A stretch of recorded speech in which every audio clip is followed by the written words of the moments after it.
the first thing you noticed was the silence. Not complete silence. The wind was still moving through the maple branches behind the fence. Somewhere down the street, a garbage truck groaned against the cold morning air. But your yard itself felt strangely hollow, as if something small and familiar had quietly slipped away during the night. The feeder still hung exactly where it always had, swaying slightly beneath the oak limb about 15 feet from the kitchen window. The seed was untouched. Even from inside the house, you could tell. No scattered shells on the railing. No quick blur of wings darting between the shrubs. No chickadees bouncing impatiently from branch to branch the way they usually did just after sunrise. You stood there longer than you meant to, one hand wrapped around a coffee mug that had already started cooling in your palm. Waiting. Because that was the strange part.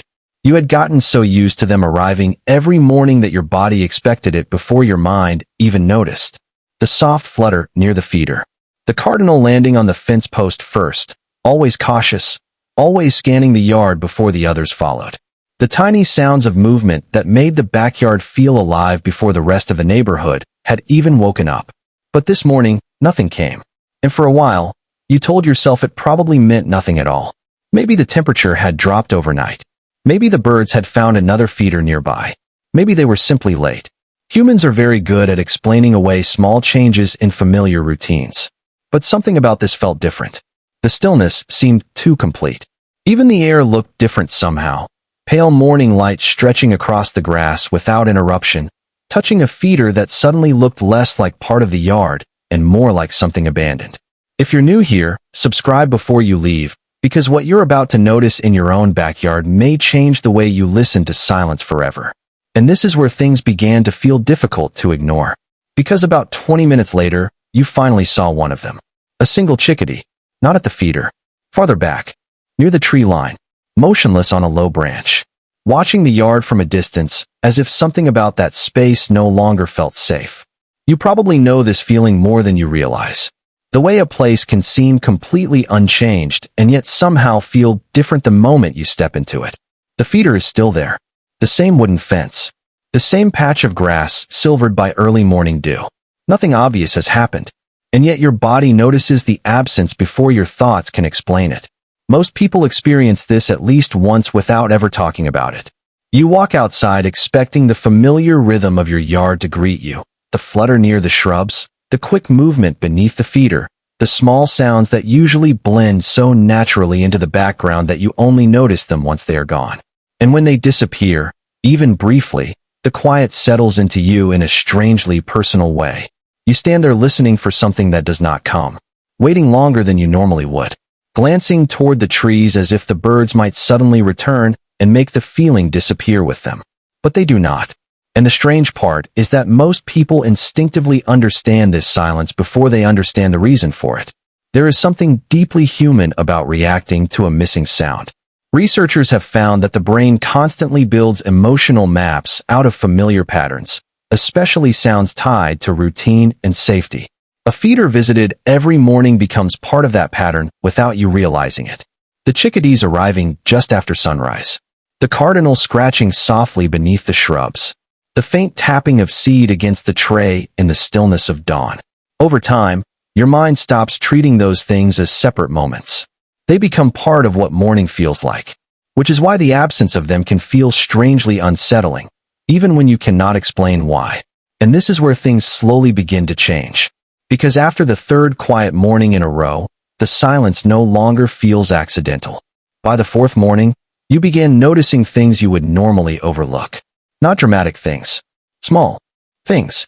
The kind most people never stop long enough to see. The feeder itself was still full, but the ground beneath it looked untouched, almost too clean. Usually there would be scattered sunflower shells near the base of the oak tree, tiny marks in the dirt where sparrows hopped back and forth searching for fallen seed. Now the earth beneath it looked still, undisturbed. Even the squirrels seemed less interested in crossing that side of the yard. And the birds had not completely disappeared. That was the part that slowly unsettled you. They were still nearby. Sometimes you would catch movement high in the maple branches behind the fence. A cardinal appearing for only a second before slipping back into the leaves. A chickadee landing briefly on the power line above the driveway, watching the yard below without descending into it. Researchers who study backyard bird behavior have noticed something most people never think about. Birds almost never abandon a familiar feeding area all at once without reason. Before they stop visiting completely, they begin changing distance. They hesitate longer. They observe from farther away. They test the environment before committing themselves to it again. And once you know this, you start seeing the hesitation everywhere. The pause before landing. The sudden retreat back toward cover. The way a bird turns its head slightly before deciding whether a space still feels safe. It becomes impossible not to notice. But what makes this stranger is that humans do something very similar. Long before we consciously recognize danger or discomfort, our bodies begin creating distance first. And maybe that is why an empty yard can feel so oddly personal. Because somewhere deep down, you sense that the birds noticed something before you did. Later that afternoon, you walked closer to the feeder for the first time in days. The air smelled faintly of damp soil and cut grass from somewhere farther down the block. A slow breeze moved through the shrubs beside the fence, but even standing there beneath the oak tree, the yard still felt strangely paused, as if the usual rhythm of movement had shifted just slightly out of reach. At first, nothing looked wrong. The seed looked fresh. The feeder itself was clean. But when you lifted the lid, you noticed moisture gathered deep near the bottom tray where the sunlight rarely reached. Not much, just enough to darken a thin layer of seed hidden beneath the surface. Researchers at the Cornell Lab of Ornithology have found that backyard birds are extraordinarily sensitive to subtle environmental changes humans barely detect at all. A feeder can appear completely normal to us while signaling danger to a bird long before visible signs ever appear. Slight mold growth. A chemical scent left behind after cleaning. Reflections in nearby windows that resemble movement. Even repeated disturbances at certain times of day can slowly change how safe a space feels to them. And birds do not analyze danger the way humans do. They react to patterns. Tiny inconsistencies. Small shifts repeated over time. A chickadee weighing less than half an ounce survives partly because it notices what should not be there before the threat fully arrives, which suddenly made that distant watching behavior feel different somehow. Less random, more deliberate. You stood quietly beneath the feeder as evening light stretched across the yard in long pale bands, and for the first time, it became difficult to shake the feeling that the birds had not abandoned the space at all. They had simply stopped trusting it.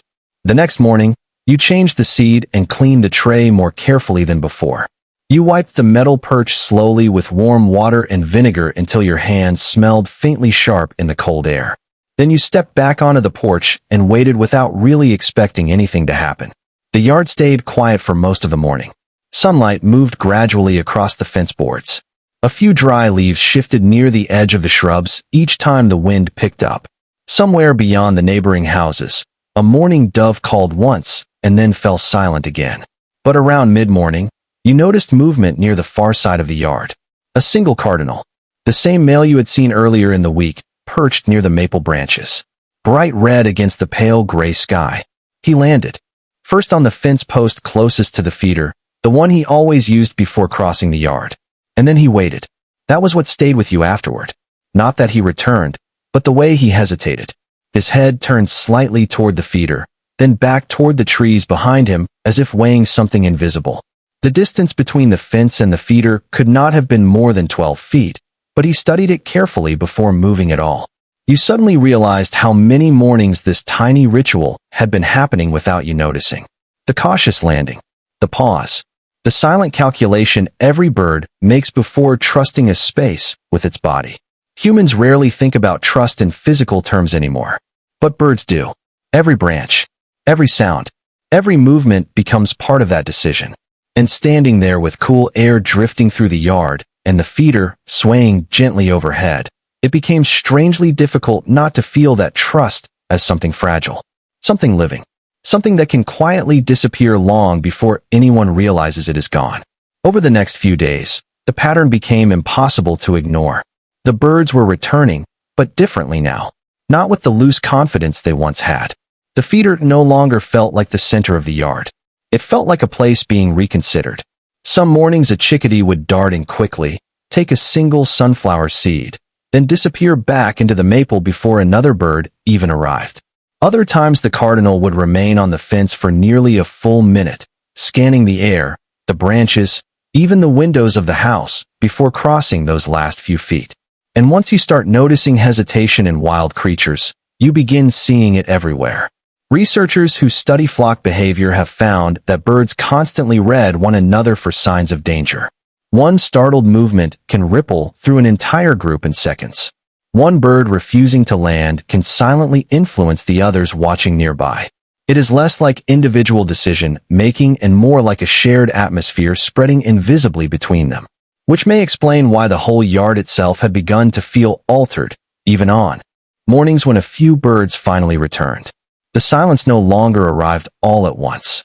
It moved in waves, a brief burst of activity, then stillness again, as though the trust that once existed there had fractured into something cautious and uncertain. And strangely, the more attention you paid to the birds, the more aware you became of your own instincts too. The subtle tension people carry before entering a room that suddenly feels wrong. The pause before answering a phone call late at night. The feeling that something has shifted even when nothing visible has changed. Perhaps humans are not so different from birds after all. Perhaps we have simply forgotten how much of our lives are guided by quiet signals beneath conscious thought. But what happened the following morning made that idea feel far more difficult to dismiss. Because just before sunrise, every bird in the yard vanished again at exactly the same moment. The silence arrived so suddenly that morning it almost felt physical. 1 second there had been movement in the trees behind the fence, the quick restless shifting of sparrows in the hedges, the distant chatter of chickadees warming into the day. And then all of it stopped together. Not gradually. Instantly. The yard seemed to hold its breath. You stood near the kitchen window waiting for the sound to return, but even the feeder hanging beneath the oak branch looked strangely motionless in the pale blue light before sunrise. Many people who spend enough time around birds eventually notice moments like this. The air changes first, then the behavior, then the silence. Researchers often explain it as an extraordinarily efficient survival response, a shared alarm system moving invisibly through the environment faster than humans can perceive. And that may be true, but something about witnessing it in person feels different from simply understanding it intellectually. Because the silence does not only affect the birds, it affects you too. Your body reacts before your thoughts do. Your breathing slows. Your attention sharpens. You begin scanning the yard without fully realizing you are doing it. As though some older part of the human mind still remembers how deeply connected we once were to these patterns in the natural world. There are people who believe moments like this are reminders. Not supernatural warnings exactly, but signals that life is always communicating quietly beneath the surface of ordinary things. A shift in the atmosphere, an absence where sound should be, a feeling that something unseen has entered the edges of awareness before logic can fully explain it. And standing there in that strange early light, watching an empty feeder sway gently against a silent yard, something about that idea became difficult to dismiss. But what happened a few minutes later made the feeling linger long after the birds finally returned. A few minutes after the silence lifted, the first bird returned alone. A chickadee, small enough that you almost missed it at first as it moved through the maple branches behind the feeder. It did not fly directly down. It lingered there quietly among the leaves, shifting once from branch to branch, while the early sunlight slowly reached the top of the fence line. Then, after a long pause, it crossed the yard in a single quick movement and landed softly on the feeder perch. The sound was barely audible, just the faint metallic tap of tiny feet against the tray. And somehow, that small sound carried more weight than it should have. The yard did not immediately come alive again after that. No sudden rush of wings. No explosion of movement. Just one bird returning first, cautiously, as if reintroducing life back into the space a little at a time. You stood completely still inside the kitchen, coffee forgotten on the counter beside you, watching the chickadee crack a sunflower seed open beneath the pale morning light. The feeder swayed gently. Somewhere farther away, another bird called once from the trees. Then another answered. Slowly, almost carefully, the sounds of the yard began stitching themselves back together. And in that moment, something subtle shifted in you too. Not fear exactly. Not relief either. More like awareness. The realization that most of life is held together by patterns so quiet we only notice them after they disappear. Morning sounds. Familiar. Movement. Small living things returning to the same branch day after day. Many people spend years moving through the world without truly seeing those rhythms. But once you do notice them, it becomes impossible to completely stop. And perhaps that is why moments of silence linger in the mind long after they end. Because for a brief instant, you are allowed to feel how fragile the feeling of normal really is. By the end of the week, the yard had mostly returned to normal. The feeder no longer sat untouched through the morning hours. Chickadees moved through the maple branches again in quick, restless bursts. Sparrows scratched softly beneath the shrubs near the fence line. And the Cardinal, the same one that had waited so cautiously days earlier, now crossed the yard with a little less hesitation each morning as the sunlight spread slowly across the grass. But something about the place still felt different to you. Not broken, just seen more clearly. Once you become aware of how much the natural world communicates through subtle changes, it becomes difficult to stop noticing them. The sudden absence of sound before a storm. The way birds shift their behavior hours before weather changes. The uneasy stillness that sometimes settles over a familiar place for reasons you cannot immediately explain. Science can describe much of this with remarkable precision. Patterns. Survival instincts. Environmental awareness refined over millions of years. But standing quietly beside a feeder at sunrise, watching wild creatures decide whether a space feels safe enough to enter, it can begin to feel like something more intimate than biology alone. Many people believe humans once understood these quiet signals far better than we do now. That somewhere beneath modern noise and distraction, there is still an older instinct inside us responding to movement, silence, distance, and atmosphere in ways we rarely pause long enough to recognize.